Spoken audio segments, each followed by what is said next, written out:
The air in the courtroom crackled with tension. John sat on the edge of his seat, his heart pounding. Across from him, his ex-wife Mary sat elegantly dressed, her face a mask of composure. She dabbed at her eyes with a tissue, feigning distress. John saw through the act. He knew the truth. Mary had taken their daughter Lily and vanished. John's lawyer, Miss Anderson, a woman with eyes that missed nothing, approached the witness stand. Her voice, sharp and commanding, cut through the tense silence. "Miss Mary, can you please explain why the court should believe you had Lily's best interests at heart when you left the state?" Mary, with practiced ease, began to spin a tale of fear and desperation. She claimed John was abusive, a danger to Lily. She wept, saying she had no choice but to flee. John gripped the armrests of his chair, his knuckles white. Lies, all lies. Miss Anderson, unfazed, continued her questioning.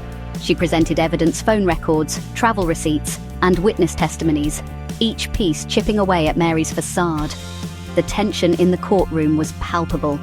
Each revelation brought John closer to the truth, closer to Lily. John and Mary's marriage had been strained for years. The constant arguments, the growing resentment, all took their toll. When John found emails from Mary to an unknown man, the whispers of doubt grew louder. He confronted her, but she brushed it off, calling him paranoid. John wanted to believe her. He clung to the hope that their family could be whole again. He suggested counseling, but Mary refused. She became distant, cold, her focus shifting solely to Lily. John felt himself being pushed away, replaced by a growing suspicion he couldn't shake off. One evening, John came home to find their house eerily silent. Lily's toys lay scattered in the living room, but she was gone. Panic surged through him. He searched frantically, his heart pounding in his chest. Then he saw it, a note from Mary, short and chilling. "Don't try to find us." Days turned into weeks, each one an agonizing eternity for John. He contacted everyone they knew, but no one had seen Mary or Lily. The police were doing all they could, but the trail was growing cold. Despair threatened to consume him, but John refused to give up. Lily needed him. He plastered missing person posters everywhere, his heart breaking a little more with each one he put up. His little girl, his Lily, was out there somewhere, scared and alone. The thought was unbearable. He had to find her. John couldn't eat, couldn't sleep. The house felt empty, haunted by the ghost of Lily's laughter. He clung to the memories of her, her infectious giggle, her love for fairy tales, the way she would snuggle into him while he read her bedtime stories. Mary had planned her escape meticulously. She rented a car in a different state, using a fake ID. She withdrew a large sum of cash, severing all ties to their life. As she drove, Lily slept peacefully in the back seat, oblivious to the turmoil her mother had created. Guilt gnawed at Mary's conscience, but she suppressed it with fierce determination. She told herself it was for the best, that she was protecting Lily from John. Deep down, however, she knew it was a lie. She was running from her problems, her failed marriage, her own mistakes. They stopped at cheap motels, always moving, always looking over their shoulders. Mary kept Lily isolated, feeding her lies about John. Lily, too young to understand, started to believe her mother's twisted narrative. The love in her eyes, once so bright, began to dim, replaced by a growing fear of the father she barely remembered.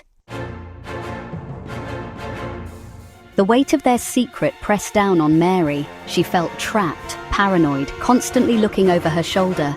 The joy she had hoped to find in their new life eluded her, replaced by a gnawing anxiety. She had underestimated the lengths John would go to, the resources he could access. One afternoon, as Mary and Lily were leaving a grocery store, a familiar car pulled up beside them. John. Panic seized her. She grabbed Lily's hand, pulling her along, but it was too late. John was already out of his car, his eyes filled with a mixture of relief and anger.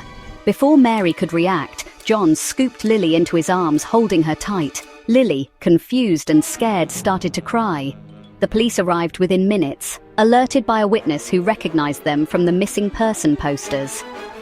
As they pulled Mary away, she saw the look of betrayal on Lily's face, and her carefully constructed world crumbled around her.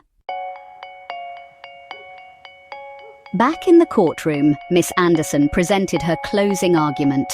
She spoke of John's unwavering love for his daughter, of Mary's calculated deception, and the pain she had inflicted on everyone involved.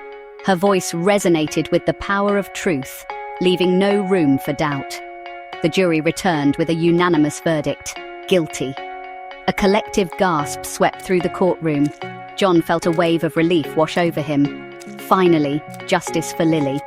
Mary showed no emotion, her face an emotionless mask. But in her eyes, John saw a flicker of fear, the realization that her lies had finally caught up with her. The judge, a stern woman with a no-nonsense demeanor, addressed Mary. "Your actions were not only selfish, but also incredibly damaging to your daughter. This court will not tolerate such blatant disregard for the law and the well-being of a child." Lily, now 6 years old, was caught in the crossfire of her parents' shattered marriage. She loved them both, but their actions had left her confused and scared. The kidnapping, the lies, the sudden separation from her father, it was all too much for her young mind to process. She underwent therapy, trying to make sense of the trauma she had experienced.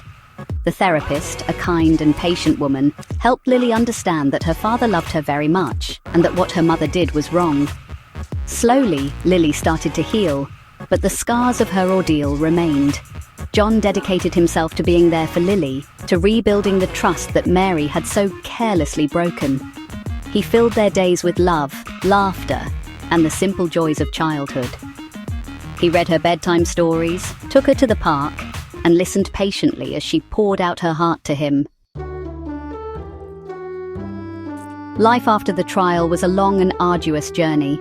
John focused all his energy on Lily, creating a stable and loving home for her. He sought professional help for her, ensuring she received the emotional and psychological support she needed. The road to recovery was slow, marked by both progress and setbacks. There were days when Lily would withdraw into herself, haunted by the memories of their time on the run, but John never gave up on her. He showered her with unconditional love and support, reminding her every day that she was safe, she was loved, and she was home. John never spoke ill of Mary in front of Lily. He knew that Lily needed to form her own opinions and feelings about her mother. He encouraged her to write letters to Mary, to express her emotions, and to keep the lines of communication open. Years passed. The pain of Mary's betrayal dulled, replaced by a quiet determination to move forward. Lily blossomed under her father's unwavering love and care. She excelled in school, made genuine friends, and slowly began to trust again. The fear in her eyes faded, replaced by a spark of hope and resilience. John watched his daughter grow with a mixture of pride and heartache. He knew that the trauma of her past would always be a part of her, but he was determined to equip her with the tools and the strength to navigate life's challenges. He taught her the importance of honesty, integrity, and forgiveness, not just for others, but also for herself. Life had thrown them a curveball, but they had emerged from the ordeal stronger, their bond unbreakable. They had learned that love, trust, and forgiveness were not mere words, but powerful forces that could heal even the deepest wounds. And so they moved forward, together, their hearts filled with gratitude for the precious gift of family and the enduring power of hope.